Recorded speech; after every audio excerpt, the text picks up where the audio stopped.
You're listening to Cowley's Instructor Podcast, where the learning never stops. Welcome and thanks for listening to the first ever episode of Cowley's Instructor Podcast.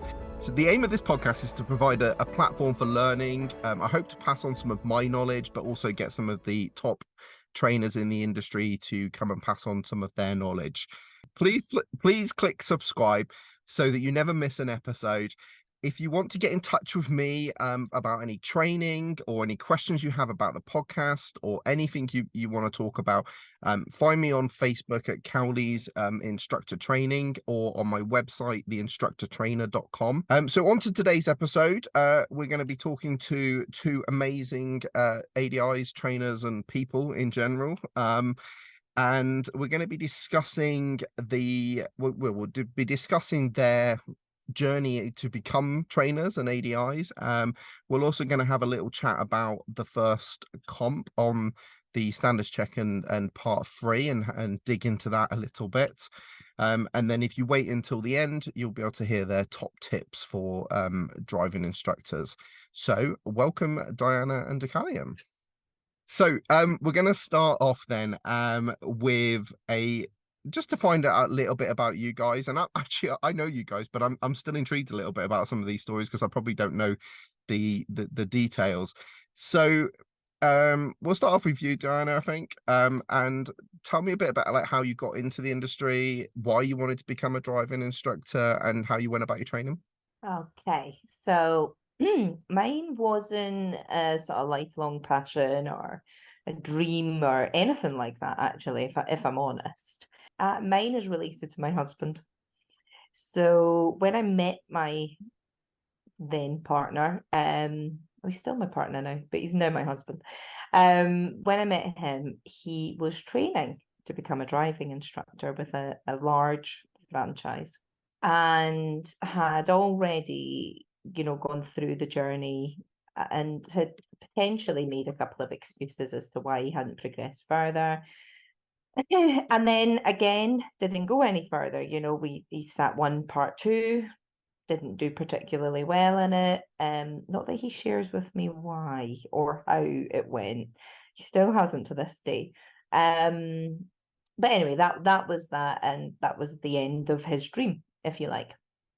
And my sort of navigation into becoming a driving instructor stemmed from me wanting a better work-life balance, that old chestnut, and being able to, make up my own hours. And, I was sort of lulled into the whole, you can earn this much money and work like hardly any amount of time. That is not true for anybody that is listening. So please be warned. So that was it, and I used to be a director of sales and marketing. I used to be a trainer. I used to train internationally salespeople and hospitality people in the customer service industry and how to present effectively. And even I used to be a holiday rep. So I used to train people how to become a holiday rep. And, so lots and lots of training and development background. But it was always a bit of I've always fallen into these types of roles off the back of my original career. So I was a holiday rep and a head rep, fell into the training. I was a director of sales and marketing for hotels, fell into the training. I became a driving instructor and fell into the training. So there's a bit of a pattern here. And actually, I would say I owe the training side of it to Lou and her development of me and nurturing of me, and actually her just having the ability to see me as a person who, actually, I would say I'm probably a better trainer than I am driving instructor. Let's keep that in. You don't need to edit that out. It's fine. I'm quite happy with that statement. But yeah, that's how I fell into it. And I think, because I was a COVID baby, if you like, in terms of my driving instructor journey. I decided I did my part one, part two with a local franchise, quite a large local franchise company. And then it came to the part three, and I got my driving instructor insurance on the 17th of March 2020. I taught one person for free. And in my £80 a month insurance car sat on the driveway for, several months. And, so I was fortunate. Luckily, I'd signed up to driving instructor site. And I got all these lovely Zooms with Lou and Blaine and Laura. And yeah, so I think foundationally, I had a really good support network to give me the best possible chance at passing my part three, even though the journey was quite turbulent. Because I passed my part three first time with an A, which is rare, incredibly rare. And Lou had actually watched a few of my lessons, some of which are public and horrendous. I have that problem too. Yeah. But for me it was okay. It didn't bother me because I was still learning. Even now it doesn't bother me if I have the odd blip of a lesson because I learn from it. But ultimately I passed in August 2021, and Lou and Laura contacted me in October 2021 and asked me to support on the Lou's PDI group. And from that point of view, I just wanted to give back. I wanted to give back to the group and the community and help as much as I can. And I think when you deliver a good lesson and people have seen your lessons, they just naturally gravitate towards you anyway. And because I had the training background, it was just a natural fit. Again, something I just fell into. Brilliant. There's two things that stood out for me there. One, I'm gonna have to get Stuart on to find out the story of what he did on that part two, at some point. And then also, I'm intrigued by this idea that the sort of kind of lockdown baby idea, because I had a couple of PDIs who went through that same thing, and we were doing weekly Zooms. In fact, I think we were doing 2 a week just to keep us entertained during that time. And it is noticeable that they had that massive like bulk of knowledge before they went out onto the road. I think maybe they'd already been on the road, but it just kind of gave you that time to really just take it all in without the pressure of the lessons. So it was quite an interesting sort of kind of time to be a PDI, I think. So yeah, and I think it shows because you have the knowledge, which is great. Over to you then, Deucalion. Do you want to do the same? Just tell us your story. Yeah, I noted Diana said at the start that she didn't become a driving instructor because she had any ingrained passion to be a driving instructor. And I just think, to be absolutely clear, I don't think any child ever thinks to themselves, when I grow up, I want to be a driving instructor. We all seem to like fall into it for right and wrong. And I never envisaged myself per se doing this, but I got into this kind of as a result of a series of unfortunate events. When I was about 20 years old, I worked in various forms of management and training like Diana. And I had a job that I loved. I really loved my job. It was a pleasure to go every day to that work. And one day my regional manager, my line manager, left and was replaced with somebody that was very different.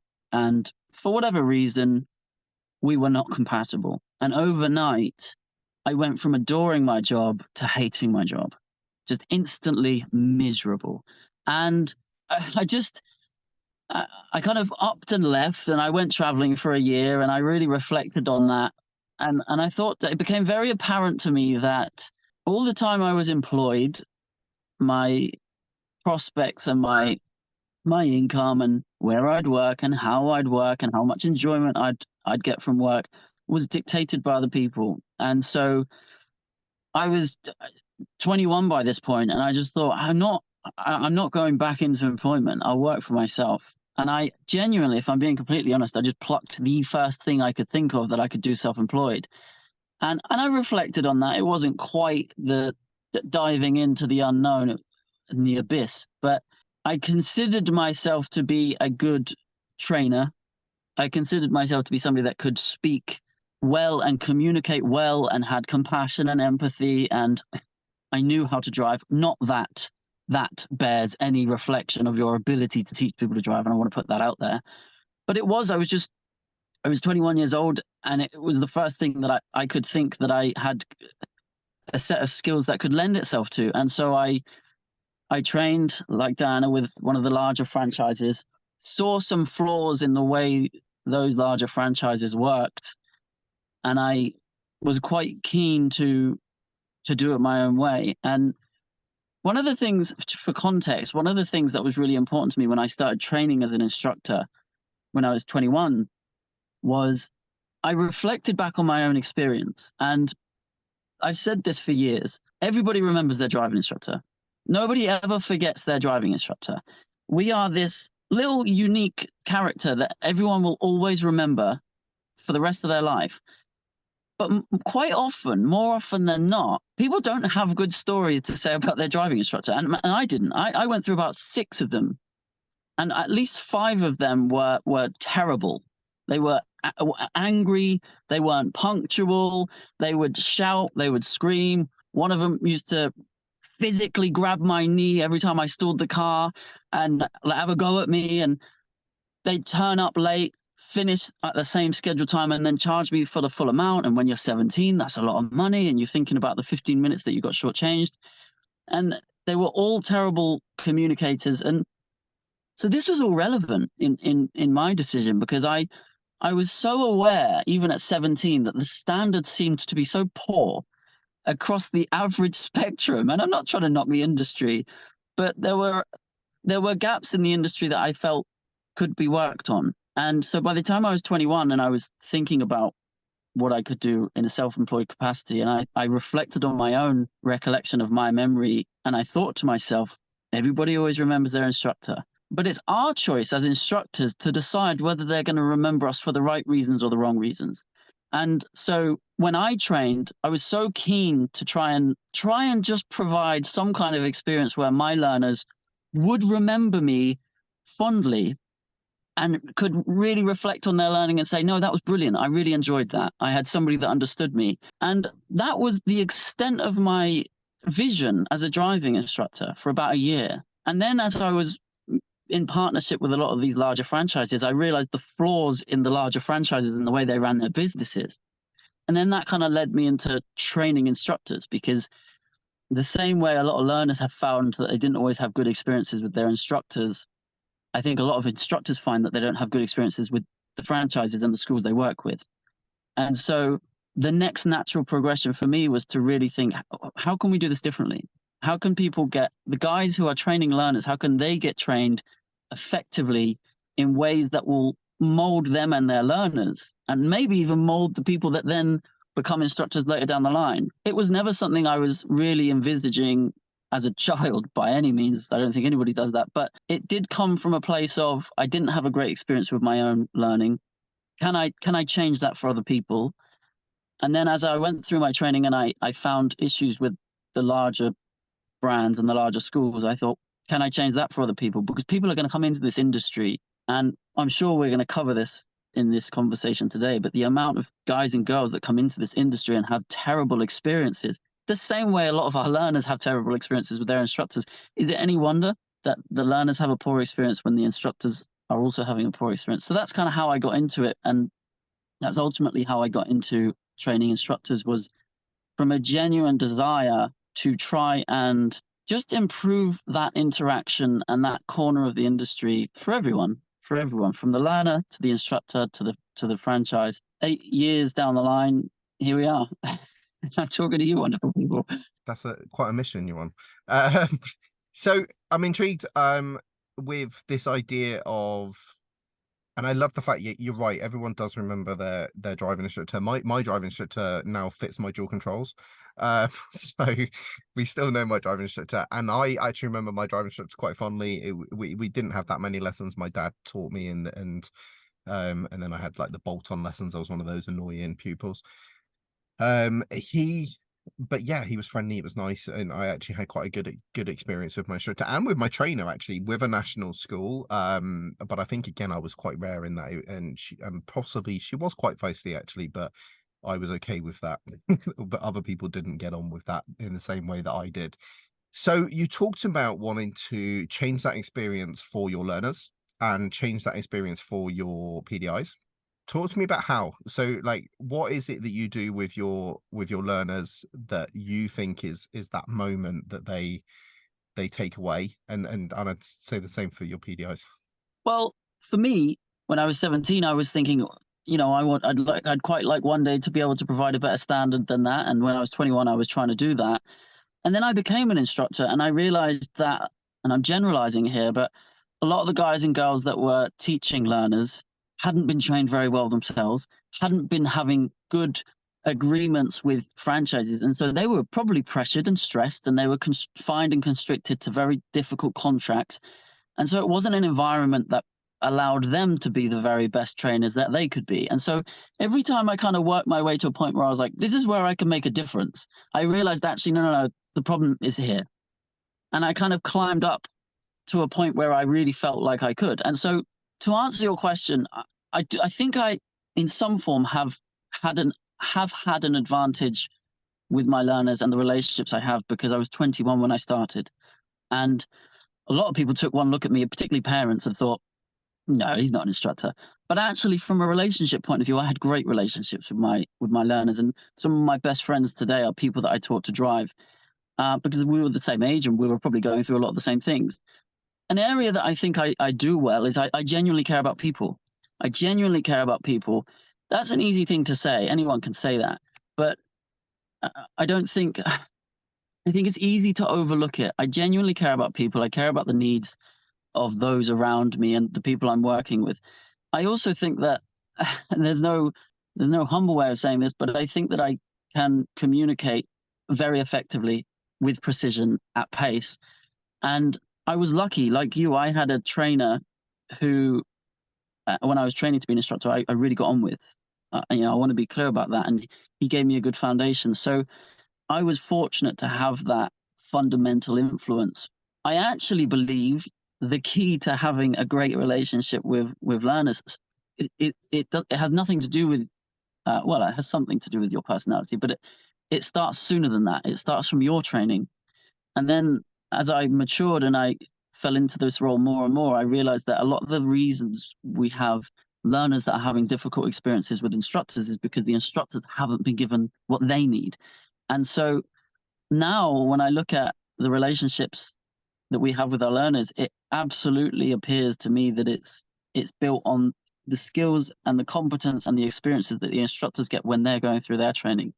And so I like to think my training, and again, we'll perhaps talk about this, but I know that the three of us all have probably what you would consider to be unconventional ways of training instructors, ways that conflict with the way that big brands do so. But I definitely think the key for me and the instructors I've helped has been I don't train instructors the same way. I hate role play. I hate this idea of teaching subjects. So when I was training to be an instructor, it was like day one, you're doing moving off and stopping, and day two you're doing junctions, and day three you're doing meeting traffic, and it's like, well, it's not really how it works. What are the skills associated with that? And so I like to think, to answer your question, if it's an acceptable answer, that one of the reasons that I have had a good relationship with instructors and learners is because my foundation was quite good. I care about people. I can communicate. I am a natural teacher, but also when it comes to instructors who are new into the industry, the current system of training doesn't work. I don't think it's a way to transfer skills. And if I took you, Philip, and said, we're gonna role play a scenario, that might be good in a small few sections, but I don't think role play is the right way to do it. And I've never done role play, and I don't think you have you? No, I dislike role play. I think it serves a type of role play serves a purpose at start when you're training, sort of maybe spotting faults, or being able to grab the wheel and just the kind of keeping safe sort of stuff. But I think the things you're talking about, where it's about building that rapport, having the right sort of questioning techniques, so that you can have a nice create a nice environment for your learners, that can really only be done with a real learner, in my opinion, and with you sat in the back supporting that situation. I love your sort of like having started at 21, because it's like very similar to my stories, because I started at 21, and I remember going to the test center quite a few times, and the examiner thinking I was the pupil. So he'd wander over and I'm like, no, not me, not today. um That happened to me a few times. yeah, that's quite particularly when you had an older pupil, or if I was ever out with my dad, it looked like he was my instructor. So that was always quite amusing. Just moving over to you then, Diana. So we're all on the same page, really, realistically. So with what Deucalion was talking about, how the training doesn't quite work, and the role play and stuff. So how do you go about that in your training sessions? It's interesting because I was listening to Deucalion and I was thinking, oh my gosh, your journey is so similar to ours, actually, because a change in management instigated my need for that flexibility and freedom as well. So that was interesting. Training. So because I had, the lockdown, COVID baby, etc., I genuinely, and I know you guys have heard me say this before, I thought I would be the bee's knees in terms of my instruction. I thought I would be brilliant, absolutely brilliant. And oh, what a fall from grace I had on that very first lesson after COVID, where I had all the questions and all the things that I wanted to ask. But I didn't have the substance behind it. I didn't have the tools in my toolbox. And it's interesting. I was lucky to get on with all my trainers. I think I was a bit of a hybrid, because I have a very good relationship with my first trainer. I did seek additional local training as well, and that offered a different element and dynamic to my training that I didn't get from the first trainer.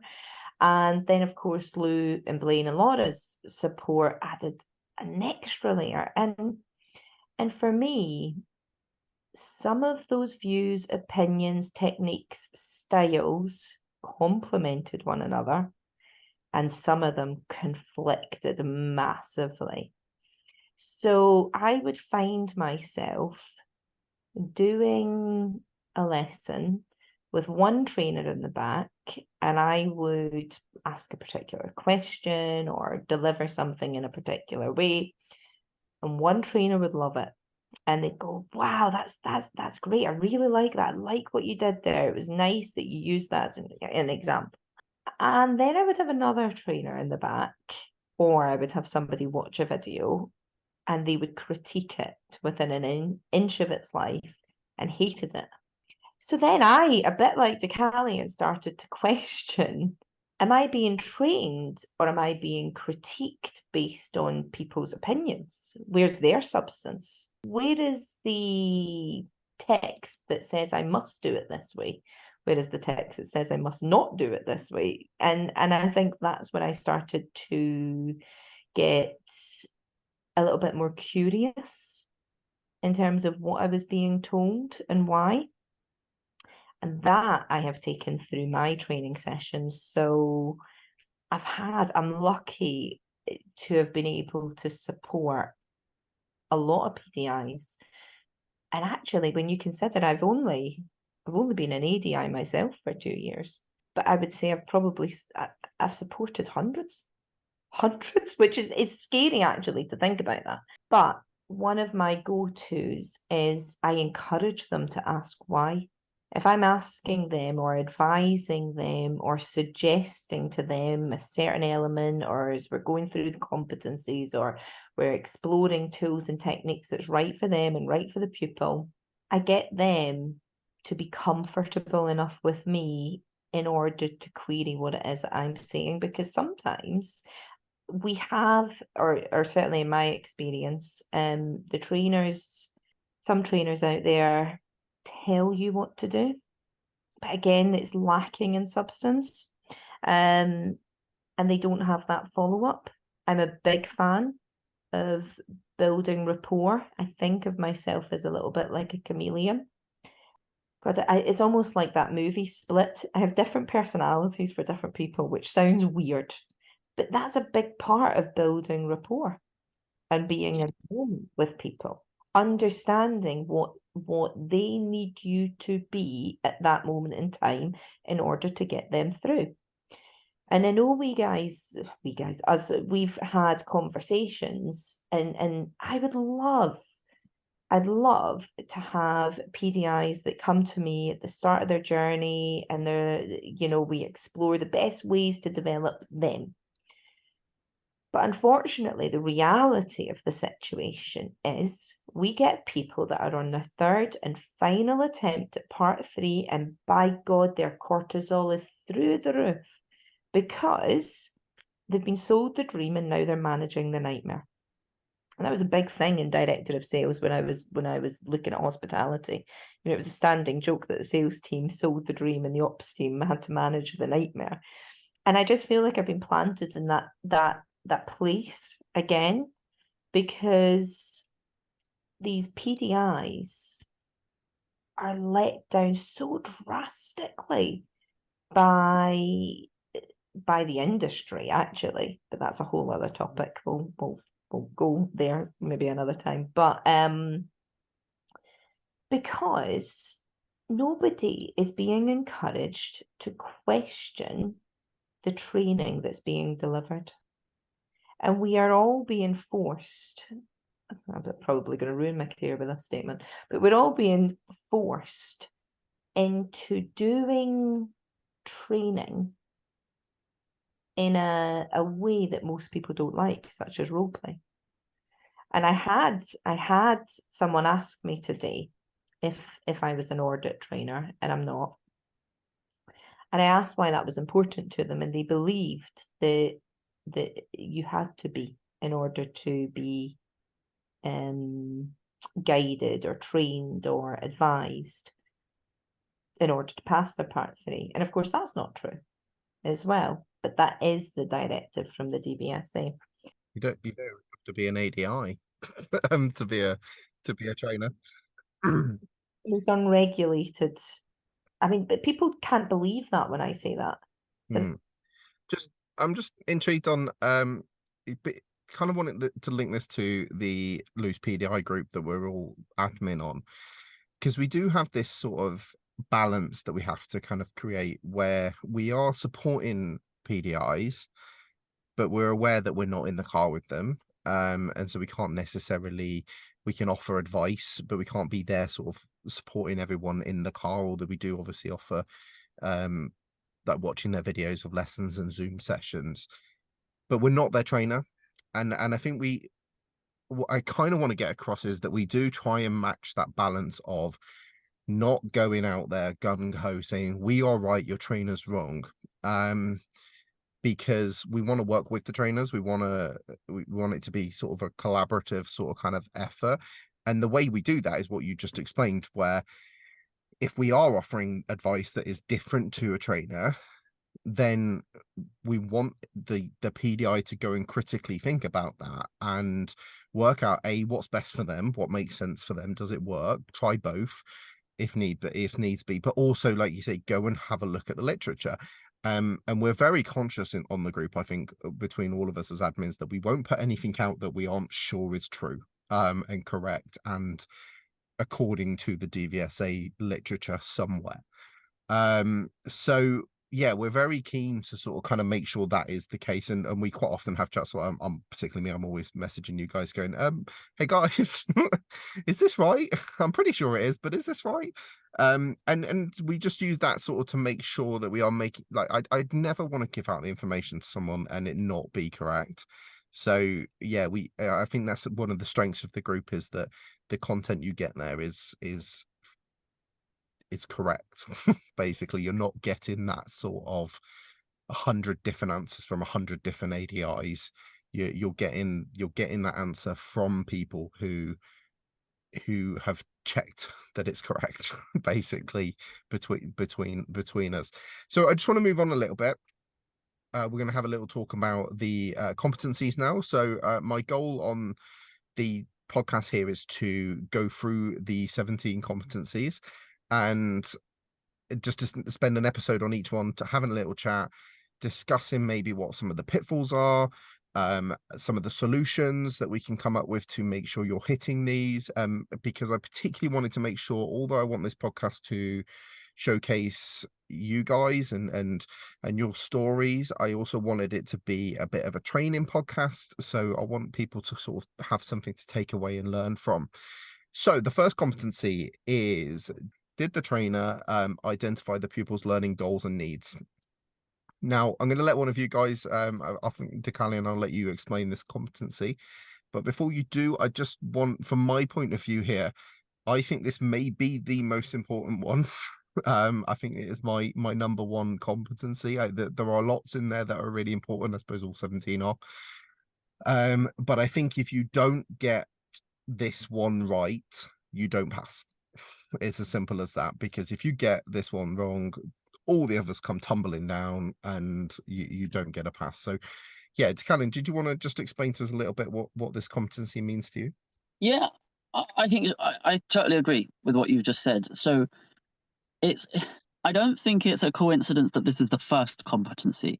In my mind, this is the competency that gets the ball rolling and sets the tone for the lesson. Yeah, so there are certain competencies which, if got wrong, will trigger a loss in points in many other competencies, what Lou would call the 7 or 8 deadly sins, depending on where you are.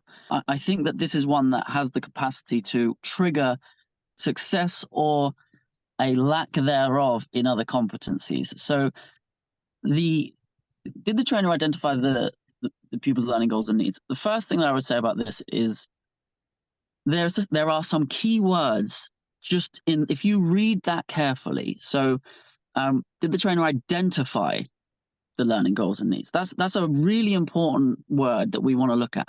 Something that I think a lot of PDIs get wrong here is quite often PDIs will try and deliver the lesson that they feel comfortable and confident delivering on their part 3 test, because they feel like that's what they know.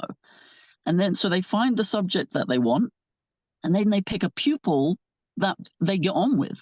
Because you would do that. Somebody you can rely on and somebody you like. Great.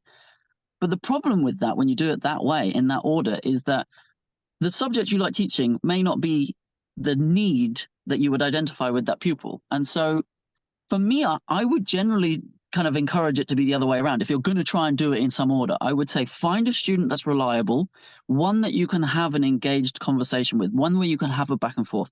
You don't want somebody who's unreliable and might let you down. You don't want somebody who's going to be a bit of a grunter. And you don't want somebody who's going to not challenge you or challenge you too much.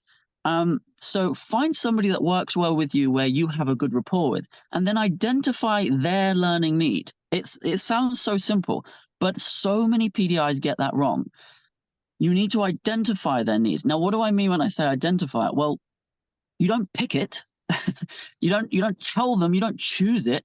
You identify with the student in a client-centered way, in other words, you agree upon that together based on what you two know about that pupil's genuine needs. And I mean genuine needs. So I say to PDIs all the time, you don't have to stage it. You haven't got to make it up. We've all got learning needs. Yeah, that as good or bad as this person may or may not be, this pupil that you want to use, what's a genuine need? Ask yourself, what is an area that they need to work on? And then ask them. So the first thing that I would say about this competency is that you want to identify with them in a fair and honest way what are their genuine needs and agree upon that. The second thing that I would say is you need to really be specific about what the need is. So as driving instructors, one of my favorite phrases is, we teach skills, not subjects. We've all used that. We teach skills, not subjects. So if somebody comes to me and says, okay, the lesson plan today is roundabouts, what does that mean? Like, I don't know what that means. Specifically, tell me what the learning need is. When you say that, I don't know what you mean. That could be anything. Are you just doing a broad lesson on roundabouts, or are you doing a specific part of it, because you could do a part 3 lesson on judgment at roundabouts. So this is my student Ben, Philip, Diana, and actually we've been working on roundabouts, but the judgment bit, the bit where we make that crucial decision as to whether we're going to go or not, we need to work on that. It can be very specific. It can be broad as long as that's a genuine need.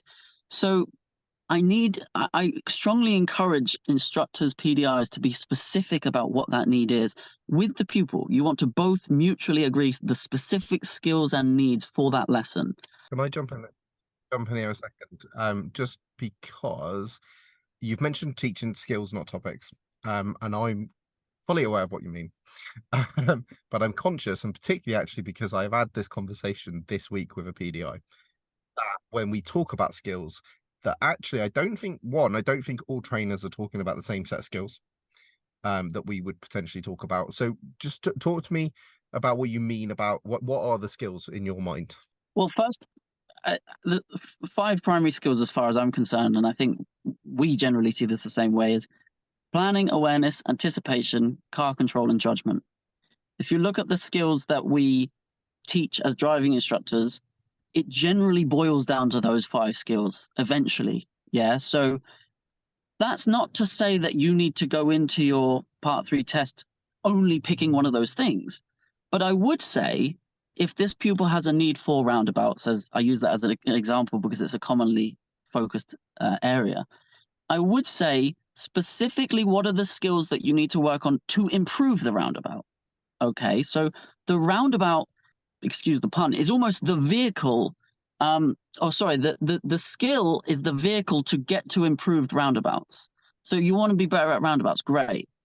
But specifically, what skills do we need to work on to improve them? So if I have a student who is really poor with the look and make your decision whether we're going to go, that's judgment. So what factors do we need to take into account to improve that skill of judgment? Well, we're going to look at the indicators. Obviously, we're going to look at the indicators. But what else can we look at? We can look at the speed of the car, because generally people who are going faster tend to be going forwards. It's not a definite science, but it's a factor. You're going to look at what lane they're in. Are they wide? Are they near the roundabout? Because that could be an indicator of where they're going. Look where the driver is facing. Look where the wheels are facing. So all of those questions are built from a very specific part of roundabouts. Now notice how we haven't mentioned mirror signal, position, speed. We're just talking about the look bit. So when you say to me, I'm going to do roundabouts, I'm going to ask you specifically, what are the skills you need to work on to improve that roundabout? Because you might find yourself in a situation where an examiner is saying, well, you said roundabouts. And actually, you're not doing roundabouts as a whole. You're doing judgment. So before I go any further, did that kind of answer your question, or have I gone off on a tangent? No, that's exactly what I was looking for. Because I'm aware that not everyone knows those. I know a lot of people do, but not everyone would see those as the skills that we teach. I just want to kind of move slightly backwards, actually, a little bit, and this is probably for you, Diana. We talked about like picking up on like specific words within that sentence, and you were talking about that identify their goals and needs. And I'm intrigued by the bit that the thing I think that's quite important is that a lot of people maybe make that mistake, and I just want you to like talk about this a little bit, is did the trainer identify and the trainer being the key word? Because we hear a lot where, well, my pupil wanted to do this, and so we carried on with this. But it is important that it's like, did the trainer identify? So just wondered if you had any examples or just wanted to talk about that a little bit. Yeah, absolutely. So it links really nicely to that age-old, I'm going to say it, crap question. How much help do you want from me? And it's a crap question because unless that pupil is at an ability where you don't mind if they have questions or they would like to have a go, and that's very, very different to not having any learning needs. You know, I'm not saying that, but if you're confident, comfortable, competent enough to be able to keep that situation safe, regardless of which level of instruction that pupil decides, then you might ask that question. But for me, it's about providing a menu of choices based on what you anticipate them needing from you.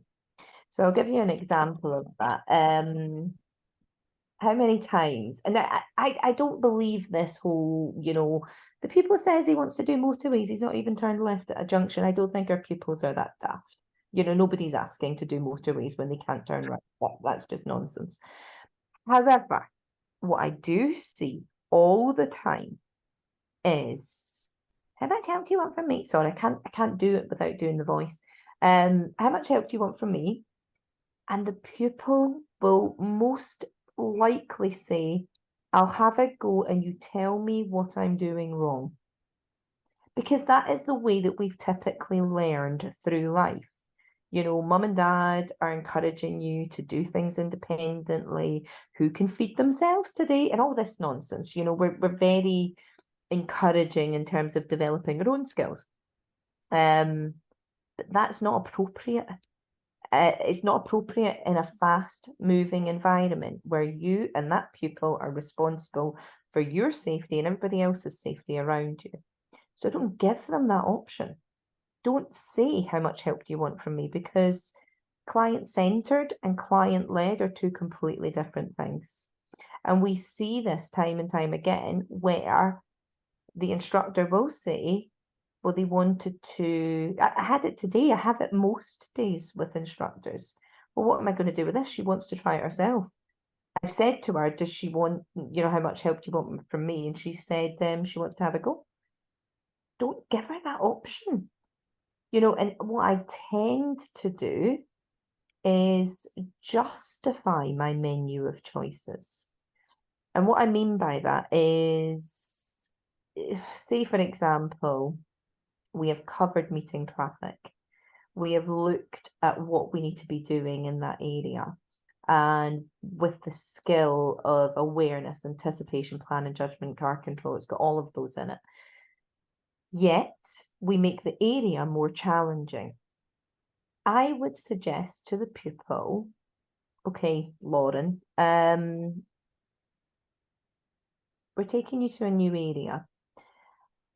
You have experience of navigating cars using those skills that we've discussed before. Because we're going to up the complexity here, would you like me to continue questioning you, or would you like a full talk through? I would provide a justification for that. Because it's a more challenging area and it's rush hour, would you like that full talk through in order for you to feel confident by the end of this loop, with a view that we'll hand it over to you by the end of the lesson? Does that sound okay? And they will then choose one of your menu, you know, one of your ideas, because it's a collaborative agreement. It's based on where they're at now and where they need to be in the future, not have a go and step in if needed. And that's, sorry, I'm going off on a tangent now. It's very, very different. Of course, we have to let our pupils make mistakes, because that is how we learn, and I know that. And we have to let go of the reins in some instances, but safety has to be our priority. And if they're not going to be safe having a go, then don't let them bloody choose it. Sorry. I think also I'd link that to that last little bit that you said about letting them make mistakes. But in reality, people do learn from positive experiences better than from negative experiences. So although we do learn from mistakes, we learn from getting it right better. So why not go and have that positive experience? So I just want to, I'm intrigued on this little bit about one of the most common mistakes I think that comes up on this competency is the belief that it's done in the briefing. So boom, I get this right. I've written my briefing out. The pupil's going to say this. I'm going to say that. We've maybe even practiced it. So they know what they're going to say. I know what I'm going to say. Boom, I've got 3 for that one. Move on. I can do whatever I want in the rest of the lesson. At least I've got 3 points. Deucalion, did you want to? Do you know, I mean, you're saying that somewhat humorously, but also literally, because that's exactly what happens. And if I can be really clear about this, this is not something that you should treat as a box ticking exercise. You will not get 3 points, even if like, take everything that we've just talked about. Take everything that I said about you got to be specific about what the skills you're working on and how you're going to get there, and everything that Diana said about give them an option that's sensible, and then we agree it and it's beautiful. You don't just get 3 points for that. Like, so it's not a one and done. It's not a I can have this nice chat that I've written down and memorized, and I've given my pupil the answers that they're going to give me, and then it's just done. This is an ongoing thing to be reviewed. And so think about what we're asking with this competency. Did the trainer identify the pupil's learning goals and needs? Well, clearly you want to get a good start with that by having a clear vision for their needs, mutually agreed by both parties, and so that everybody understands what's going on. But if for the next 45 minutes that they keep driving into walls, and you said we're going to work on roundabouts, and you continue to try and work on roundabouts, and you're not fixing the fact that they want to drive into walls, are you identifying their learning goals and needs? And so I would say clearly you're not. So this is an ongoing review. Even during the lesson, it might be that you had an entire session planned out.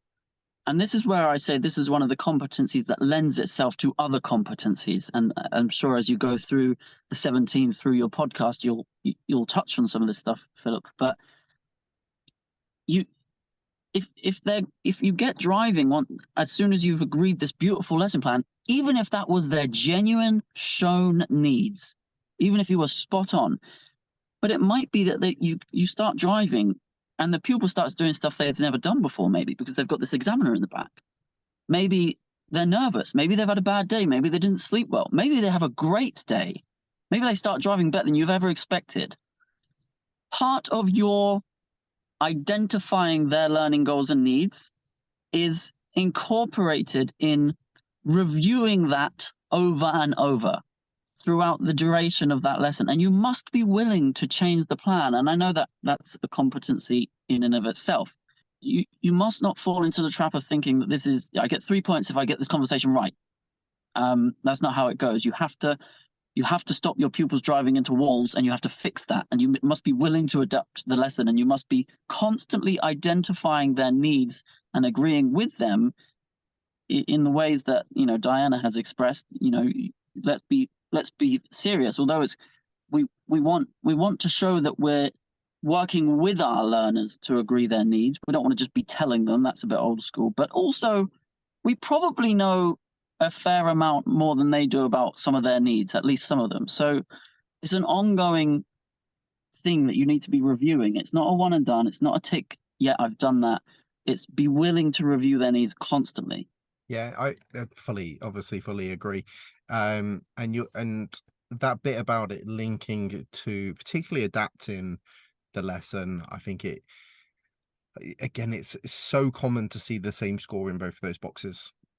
Because if you haven't adapted the lesson, then the reason you haven't adapted the lesson normally is because you haven't identified the pupil's need.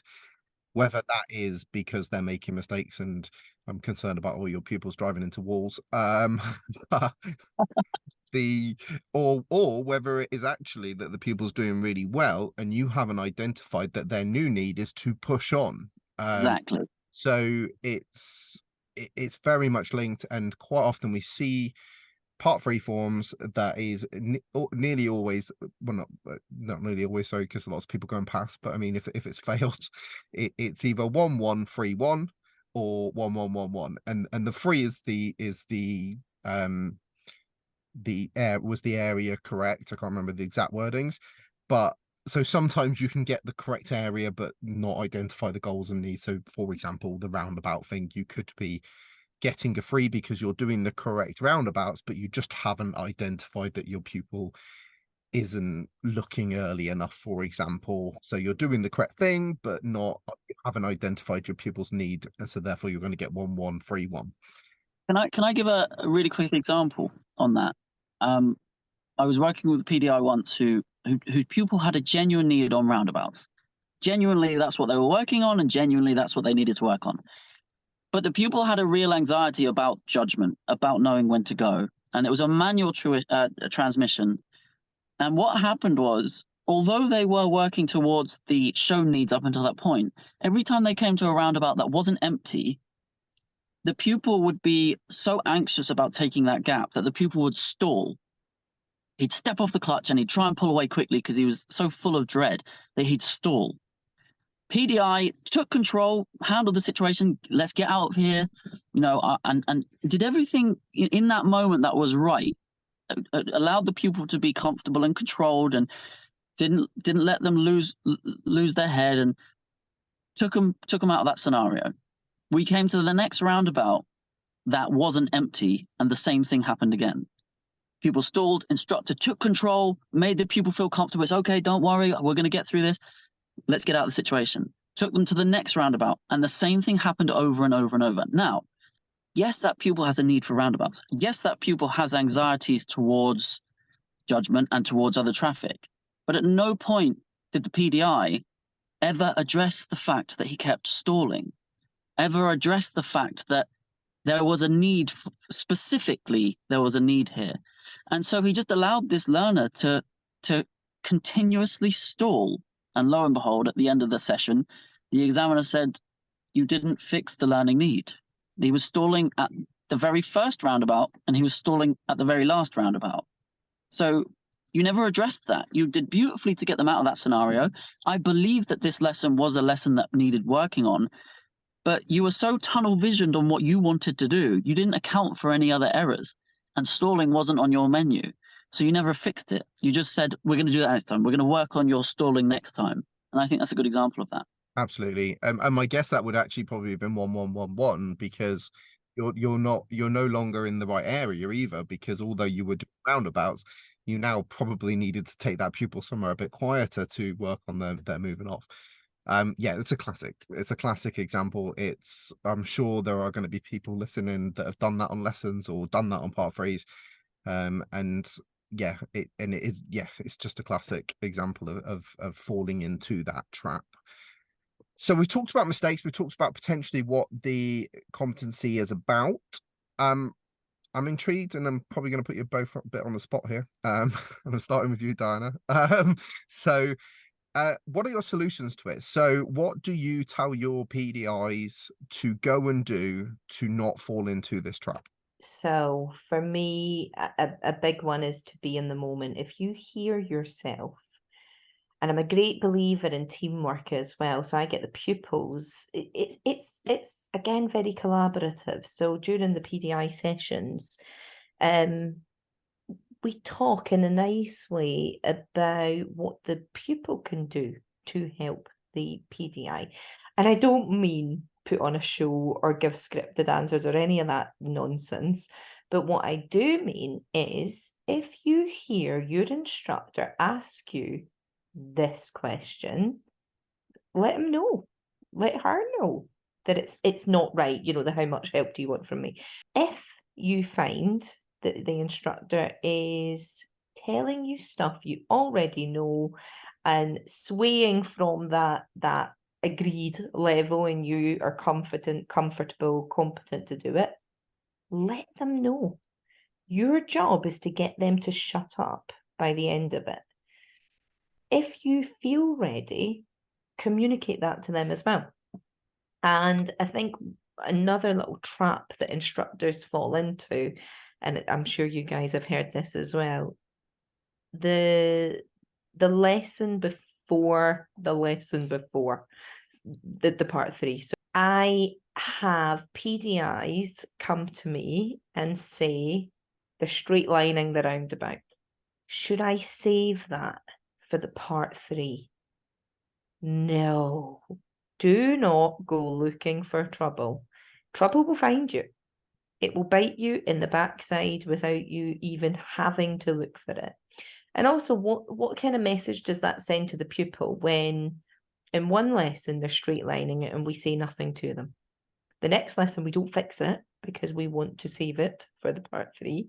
And then all of a sudden, this person who's been sat next to you starts pulling you up for something that you've been doing for the past 2 lessons and telling you you're doing it wrong, but you've always done it right for the past couple of times. So things like that is something that I would discourage people from doing. Solutions. If you hear yourself talking and that's not what you've agreed, if you find yourself doing the whole hand movements, the holding on to the door handle, toes curling as the speed is coming up to the junctions, anything that is involuntary, then that's a need. If you have that gut feel where you have to step in one way or another, that's a need. The pupil is showing it to you. If they're doing something that or not doing something that you would or wouldn't do, that's a need. And I also share with the PDIs, everyone can make mistakes, and I agree, Phil, that yes, we learn from positives, and absolutely that's what we do. We're always because it's scary to learn to drive. Actually, it's quite a big task. So we're reinforcing their good decisions and their ability, and constantly doing that. But when they are in that moment and they make a fault, yes, that's one fault. It's an opportunity and it's a gift for you in your part 3 if you identify that goal and need successfully. If they then go and do that fault again, that's no longer on the pupil. That's your fault. You haven't supported them in the right way to help them understand how they can do it better, how they can keep themselves safe. So it's very much a gut feel. It's hard to explain, but for me, it's being in the moment, and it's very, very closely linked to that adapting competency as well. Because if you're not adapting, then something is wrong with that lesson. Because at some point, as you've discussed earlier, we're going to have to adapt, whether that be to make it more challenging, whether that be to make it more easy, whether that be the area, whether that be just your level of instruction, whether that be the complete and utter goal difference or skill difference. Because as Deucalion said with his example in roundabouts, that skill was judgment, but it also manifested itself in car control. So that doesn't mean, and this is where I think a lot of people fall down as well, I can imagine that some ADIs, PDIs, if a pupil is stalling, they end up going and doing moving off and stopping, or hill starts, or something, something completely unrelated. It's about listening and asking the right questions as well. Never making assumptions about why a fault has happened in the first place. And I'm always amazed at how many reasons a fault can actually, how many reasons there can be for a fault to manifest itself. And you've got no idea what that fault is caused by. So for me, it's also about asking the right questions and listening, because those little nuggets that the learner will give you can open up a massive opportunity for you to get to the crux of an issue very, very, very, very quickly, just by listening and not assuming based on your experience or lack thereof. That was wonderful. I just want to jump in on the very first thing you said, actually, about getting your pupils to tell you when it's not feeling right. And that's obviously something you do when you're in the car with the PDI or even the ADI. But I think that's something I would suggest everyone does, full stop. Like, if you wanting to improve as an instructor, tell your pupils you want to improve as an instructor. And is there anything I could do differently? Was there any point where I rode what you were thinking there, or was there any point that I got it completely wrong? Because that's when you'll start to notice when you're not listening or you're not asking, because they will, if they're confident enough and comfortable enough with you to say, no, that wasn't what I was thinking actually, then you suddenly realize, wait a minute, I am jumping to conclusions. So I think that's something I would suggest a lot of people could do to improve their lessons, is get the pupils involved in that feedback. Solutions again, so just kind of think of anything you in particular would put in on your sessions with PDIs, or anything PDIs can go away and do on their own to help them hit this competency and the others that connected. I really feel strongly about this, and it's not an easy fix. When you get guys and girls come to us and when you get guys and girls come to you who are on their third attempt of part 3 and they've been trained elsewhere and it's not really gone to plan, this is a hard thing to put right. For me, I really think that and it's a long-winded solution. It's not a quick fix. But when I get guys and girls who are struggling with this, I really have to look at the culture of their training. I totally echo what Diana just said. One of my big thing when I train instructors is one of the first things I look at when I sit in the back of someone's lesson for the first time is I really examine the way they ask questions. Because I think the way somebody asks questions is hugely indicative of them as a trainer, and their style of training. So Diana said a minute ago about, how does it feel? And this is quite a difficult thing to teach, because if you have no previous experience, that can be quite a difficult thing to explain. Like, how does this feel? But when you're in that seat and you're observing someone, it does make sense. And quite a lot of the time, in my experience, instructors are failed on their part 3 for over-instructing. In my experience, they are failed more often for over-instructing than under-instructing. However, when they are failed for under-instructing, I think that a lot of the time it's linked to the way you ask questions or fail to do so. So if you've got someone who's showing a learning need, as Diana said, like you're driving and you've got any of those moments where you're tensing, or your feet are wanting to lift off the floor above the pedals, or your hands are gripping. If that's happening, there's a learning need. Okay, so then that doesn't mean you have to go and tell them what the learning need is. I think when you have those moments, questions are your friends, but I mean effective, impactful questions. I don't mean like, what do you see ahead? Oh, it's a bus. Because as all of us have said, a child with eyes could answer that question. Let's ask the genuine questions that are really relevant, the questions that make our students think. So I sat in the back of a session with a PDI once where they were working, I can't even remember what they were working on. And they came to this junction, and this junction was on a steep hill. And the student, I say this, there's no way of sounding there's no way of saying this and sounding humble, but I mean this humbly. But I could see what was happening. So the student came up to this junction, rushed it, pulled out, and slowed down everyone on the main road. They were coming from the minor road and affected everyone on the road, everyone, and the dog. And the instructor went straight onto it, because the instructor had been working a lot on the whole, identify anything and fix it and put it right, and don't get caught out not identifying needs. And so the instructor's first thing was to say, we need to go back to junctions. You made a real mess of that. We need to go back to junctions.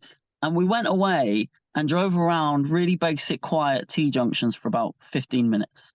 And they all went perfectly fine, every one of them. So he says, okay, I think you can do junctions now on your own. Are you happy to take junctions back, and we'll get back on what we were working on? Pupil says yes. And it just so happens that the very next junction that they went to was on a steep hill, and it went awful again. And the instructor kind of, what's going on? I don't know what's going on. And I, with the permission of the trainer, we'd agreed on the roles already, but I'd interjected and asked the pupil, tell me why you think this junction went wrong. Tell me why that first junction went wrong. And the pupil said, I hate hills. I hate hills. I don't like hills. As soon as I see it, I just want to rush. I just want to go. I don't want to. I'm trying everything to not stop on that hill, because if I stop, I have to do a hill start and then I'll roll away. And this pupil, it was like verbal diarrhea. Everything came out. And the pupil did all of the work for the trainer. The pupil has told us what their concern was. They have told us what their need was. Now, did we fix that fault? No, we went away and did 15 minutes of junctions. And actually, the potential need was learning, was hills. My point for telling the story is the PDI never asked a single question. And so I think one of the very first basic fundamental things we can do as trainers is start asking effective questions. And I'm not talking about questions that a toddler with eyes could answer. I'm talking about questions that really make your student think. So you tell me how that felt. You tell me what we need. You tell me about how that's going to affect our journey. If there's a moment where you're tensing up, ask them how they felt. Because if you're tensing up, probably it felt some kind of wrong to them. Ask them, how did that go? And how do you feel it went? Was there any way we could have done that better? Was there any way we could have done that safer? Those kinds of questions. Now, you're not telling them it was wrong. You're making them think. And they'll probably come back to you with some kind of question. No, some kind of answer, rather. It might not be the right answer, but now you have a dialogue, and now you can build on that.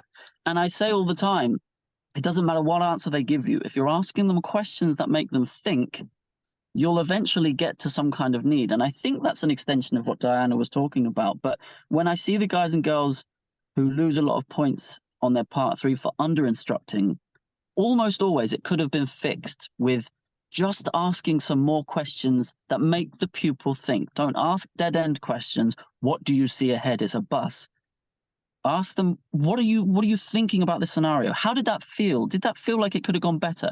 Are you entirely happy with whatever this thing is, whatever the learning need is, whatever it is that's making you clench? You're not doing the work for them. You're making them think for themselves. And whatever answer they give you, you can build upon. And now an examiner sat in the back is at least looking at this and saying, okay, that thing that happened where I was clenching in the back, they're addressing it. They're not doing the work for them. They're making the pupil think, they're making the pupil analyze, and they're coming to this, hopefully, with a fix in sight. So I think for me, the main thing is really think about the way you ask questions, and really think about, can I ask questions that makes my pupil think? Does it make them do some of the work rather than me just telling them? Yep, I love that. So to summarize, I think between the two of you, you've kind of got not just spot the fault, but trust that feeling that you've spotted the fault. And I quite often agree. I sat in the back and I see the instructor tense up or twitch their foot or something. I know they've seen what I've just seen, and then nothing comes out. And so I think that's so crucial. And then how you then go about that is crucial. So it's sort of spot it, acknowledge it, and then those questions, and having those sort of kind of effective questions. And if anyone is looking for effective questions, I'm doing a masterclass on Terry's instructor podcast next week, so come and join me for that. Before we finish off then, with your top tips, and I feel like you've just given us a billion top tips already, but these top tips are now probably just related to anything in driving instructing rather than like specifically for that competency.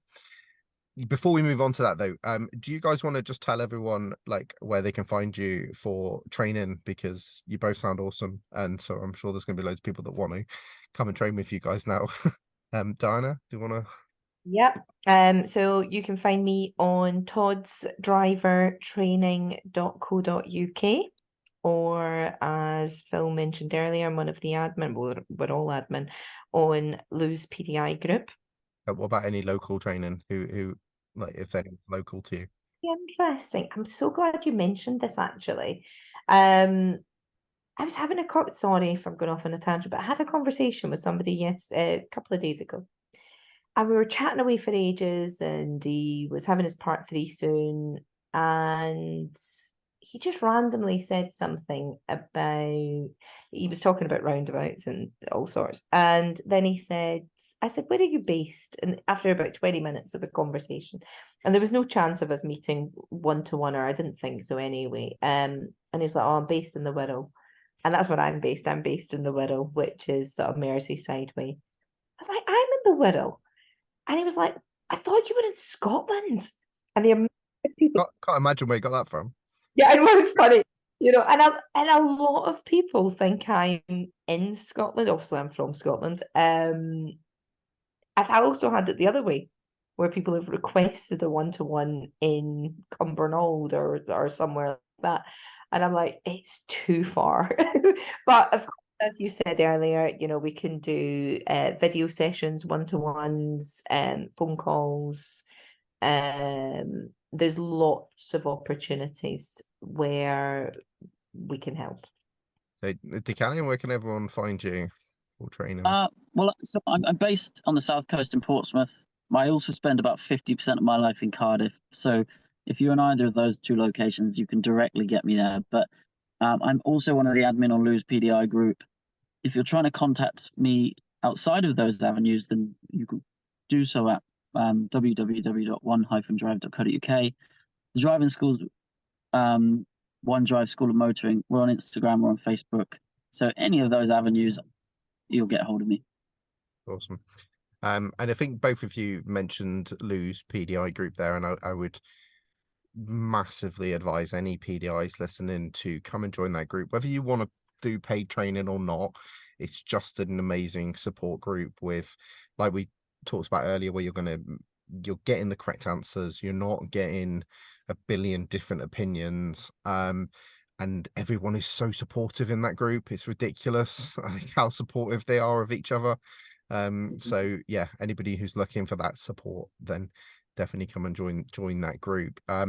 So before we move on to your top tips, I just want to let everyone know where they can find me. Please subscribe if you've enjoyed today's podcast. And there will be more podcasts with similar conversations with some of the top trainers in the country. And if you want training with me, you can come and find me on Facebook at Cowley's Instructor Training, or my website, theinstructortrainer.com. So guys, top tips. What are we sending everyone away with? Deucalion, hit us with your top tip. I think for me, it's an extension of what I've already said. My big thing with training driving instructors is the way they ask questions, the effective questions. But my tip is this. So if you're trying to think about the way you ask questions and how you can practice those questions, a lot of people say to me, especially if they haven't started teaching yet, how do I practice the way I ask questions? You can practice your questions with anyone. If you have children, you can practice the way you ask questions with children. I'll give you an example. If your child wants to eat chocolate and you want them to eat the apple, you can create an entire conversation out of that. And you can do it in a way that, so something we teach instructors to do is, when we're trying to analyze and ask questions and so on, is you should ask questions that identify the fault, analyze the fault, fix the fault, and prevent the fault. So we can literally apply that to a conversation with a child who wants to eat the chocolate. And that conversation could go something like, I'm going to say my child's name is Philip. Philip, we disagree on something. What do you want? Well, I want the chocolate. What do I want you to have? You want me to have the apple. Why do you want the chocolate? Because it tastes nice. Why do I want you to have the apple? Because it's healthy. Okay, so what can we do? What compromise? How can we agree so that we're both happy? Now, the child might come up with, it doesn't matter what answer the child comes up with. This is the beauty of it. The child could say absolutely anything. But you come up with a compromise that you guys think works. And it might be that if I have a little bit of chocolate, I have the apple. Or if I have the apple first, I can have a little bit of chocolate. If I have the apple now, I can have some chocolate later. Whatever it is. If I have the chocolate now, I can't have any more later in the week, but I have to have apples. And then you come up with a solution that you as the parent are happy with. And you can apply that to any situation. It doesn't have to be kids. If you're a teacher, you can practice it with your students. If you're a nurse, you can practice it with your colleagues. If you're responsible for anyone or anything, you can practice it. You can practice it with your partners. I've had conversations with my girlfriend where I've practiced those skills. And it doesn't always go down well from the point of view of a relationship, but you can practice the way you ask impactful questions with anyone, anywhere, so that you can identify the need, the issue, the problem, analyze the need, the issue, the problem, and then prevent it from coming back. And you can do it anywhere with anyone of any age. Love it. I absolutely love that. My wife always says that I have a driving instructor voice. And sometimes it comes out when I'm talking to the kids because I go into driving instructor mode. I remember she was I was doing a Zoom the other day, and it was with Diana. Actually, we were practicing our workshop, And she said she came downstairs and was really confused why I had my driving instructor voice on, because I was talking to my instructors and normally I've just got my normal chatty voice with them. She's like, why have you got his driving instructor voice on? He doesn't normally talk to them like that. So I clearly have my driving instructor voice for when I'm in the car. And this sort of goes back to what you were saying earlier about having different personas. And I think that's you do in life. You have your different personas with different people. So moving on to you, Diana, what's your big takeaway for everyone? I actually just want to sort of piggyback. I have a new one, but I want to piggyback onto Deucalion's comment there with children. I often, and this is really naughty, and I kind of hope that Stuart doesn't listen to your podcast, no offense, but I often have those conversations with Sophia, my daughter, who's 8, and I have the best conversations with her.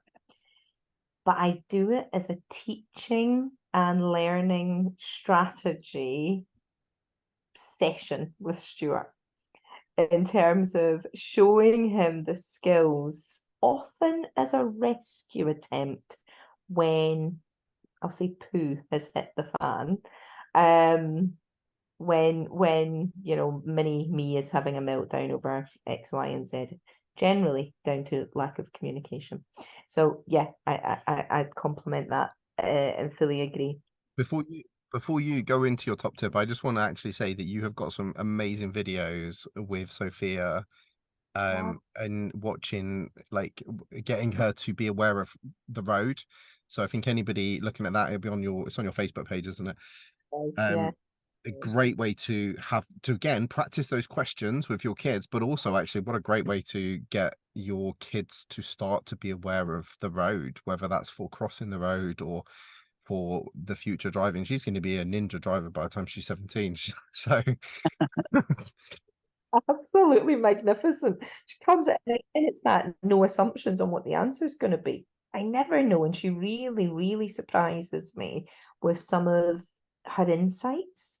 I just think, wow, you know, you're a little sponge and you're amazing. Anyway, so gone off topic.